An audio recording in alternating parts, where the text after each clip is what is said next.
in the very first week of the World Cup, with millions of people staring at the same replay and arriving at the same conclusion. That is offside. The attacker was clearly past the last defender. Everybody saw it. The fans in the stadium saw it. The fans at home saw it. The pundits in the studio saw it. And then VAR ruled it onside. The penalty stood, the goal went in, and the one piece of evidence that could have settled the entire argument, the calibrated offside line that FIFA shows in leagues all over the planet every single week, never came. That is FIFA's worst nightmare. Not a controversial call. Every tournament has those.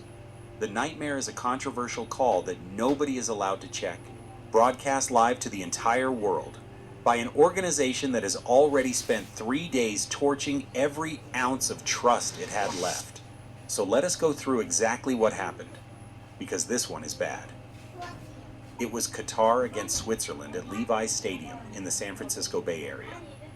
Early in the match, Swiss striker Breel Embolo went down to the spot to take the first penalty of the entire World Cup. The penalty came after Remo Freuler was brought down by Qatar's goalkeeper, Mahmoud Abu Nada. On the contact alone, fair enough, the keeper clattered him. But here was the problem. The replay seemed to show that Freuler was clearly offside before that collision ever happened. VAR took a look. Monitors around the stadium showed the check was happening. After a long delay, the decision came back onside. Penalty confirmed. Embolo scored. And then everyone waited for the line. The graphic. The calibrated freeze frame that drops 2 colored lines on the pitch and ends every offside debate in 2 seconds.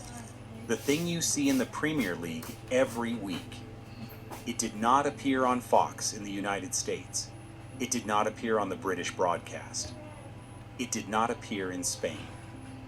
Nowhere on earth did the viewing public get to see the evidence that supposedly proved this was the right call.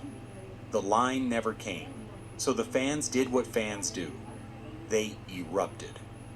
On X, the verdict was nearly unanimous. German-speaking supporters were calling it the biggest wrong call of the tournament so far, flatly declaring it was offside. Others called it the first refereeing scandal of the World Cup. One simply asked how on earth that was not offside. Thousands of people, looking at the same frames, certain of what they were seeing, and FIFA, sitting on the one tool that could prove them wrong, showed them nothing. And then the pundits went off. Gary Neville, live at halftime, did not hold back. He pointed out that FIFA is the host broadcaster, that they have the semi-automatic decision in their hands, that they could show it instantly, and they were not. He said fans already distrust FIFA and the technology, and that until they prove otherwise, it is offside in his eyes. And then he reached for the word that became the headline. He called it like a dictatorship, an organization that holds the evidence internally and refuses to show it to the fans of the countries actually playing.